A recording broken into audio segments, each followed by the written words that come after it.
Hey everybody, welcome to Screen Crush. I'm Ryan Airy.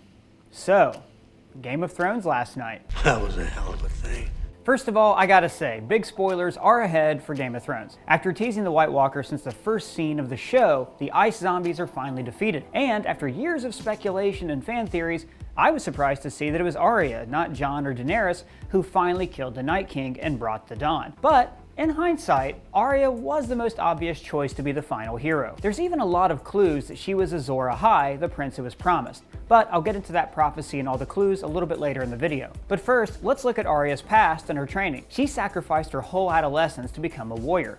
She trained under the first sword of Braavos, Syria Farrell, learned to fight dirty with the Hound, and Jaqen H'ghar taught her how to become a faceless assassin. Now for this episode, everyone expected an epic sword fight with the Night King, with probably Jon, the chosen hero, outfighting his enemy with his Valyrian steel blade. But in the context of the battle, Jon could have never gotten close enough to kill the Night King. That last moment required stealth. Syrio, and later the Faceless Men, taught her how to be quiet. In the first book, Arya trains by catching every cat in the Red Keep. Syrio also taught her bravery. What do we say to the god of death? Not today.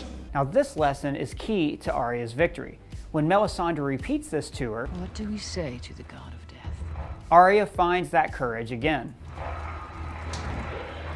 Not today. But more importantly is the meaning behind this lesson. In Season 8, Episode 2, we learned that the Night King is the embodiment of death itself. In many ways, the god of death. Jaqen H'ghar and the Faceless Men completed her combat training, like they were Yoda to Syrio's Obi-Wan. In the Battle of the Long Night, she's one of the most capable fighters, wielding her dragon glass staff and using the environment to her advantage, like when she rolled down a horde of White Walkers. The Faceless Men also taught her to be an assassin, how to move silently. So in that moment, only she, a Stark who knows every inch of Winterfell, could sneak into the Godswood like a water dancer. But most importantly was Jaqen's final lesson to her. Arya only wanted to become a faceless assassin for vengeance. But after defeating the Waif, she proves that she is more than vengeance.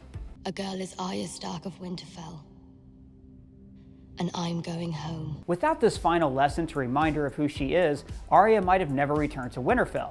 She might have gone on to King's Landing to cross more names off her list. But because she learned to re-embrace her loved ones and her humanity, she becomes a warrior for the living, not just an instrument for death. The Hound taught her how to be ferocious and fight dirty, but ultimately it was her emotional connection to the Hound that won the battle. So in this episode, the Hound is having PTSD, call back to Blackwater Bay. But instead of leaving the fight, he stays because he has someone worth fighting for. Both the Hound and Beric have had encounters with the Lord of Light. The god resurrected Beric and has shown the Hound a vision in the flames. They're the marching past. As Melisandre points out, both of these men were needed to rescue Arya. The Lord brought him back for a purpose.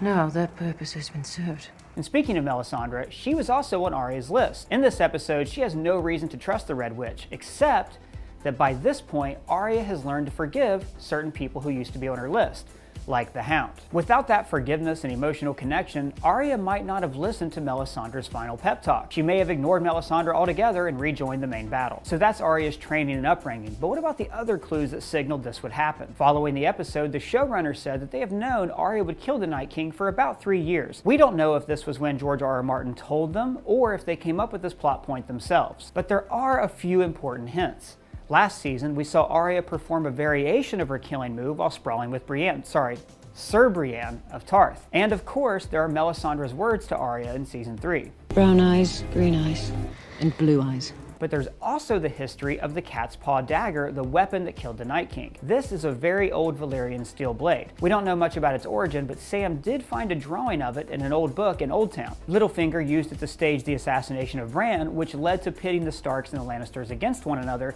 starting the War of the Five Kings. Littlefinger then gave the dagger to Bran, who gave it to Arya. But if you watch this scene, Bran studies the dagger, like there's something important that he can't quite place. Except, he knows that Arya should have it, and he gave it to her on the exact same spot where she would kill the Night King. All of this folds perfectly into the prophecy of Azor Ahai, the prince or princess who was promised. Bosses bantis amazis, merikivio dolalaris os machagon contas. The prince who was promised will bring the dawn. This prophecy has been alluded to throughout the show, and it's explained in more detail in the books. But basically, Azor Ahai originally brought an end to the Long Night thousands of years ago. the Long Night being the last time the dead invaded Westeros. To kill them, he used a sword called Lightbringer. The sword had to first be tempered by being stabbed through the chest of Azor Ahai's wife. So all through the show, fans and Melisandre have been guessing about who Azor Ahai is, and we've all been wrong. Prophecies are dangerous things. She thought it was Stannis and then Jon. Stannis Baratheon, warrior of light. Your sword awaits you. Then there was this exchange that pointed out that Azor Ahai was gender fluid. That noun has no gender in High Valyrian, so the proper translation for that prophecy would be the prince or princess who was promised will bring the dawn. She literally is a princess because Jon is king of the North. The cat's paw dagger is the ancient blade Lightbringer. And no, she didn't have to literally stab her loved ones through the heart, but the blade did cause the deaths of her parents and brothers and thousands of other people. When you look at the clues woven throughout the show and you see Arya's entire arc, it definitely seems like a girl was born to kill the Night King. But what did you think of Arya's big moment? Let me know in the comments below. There were also so many other great moments and callbacks in the show, like the Dothraki charge looking like a dragon. Sticking with the pointy end. Sticking with the pointy end. Or the Night King bringing the storm like Jon warned. The true enemy won't wait out the storm. He brings the storm. What was your favorite moment in the show? Let me know in the comments. And if you're new here, please subscribe. For Screen Crush, I'm Ryan Airy.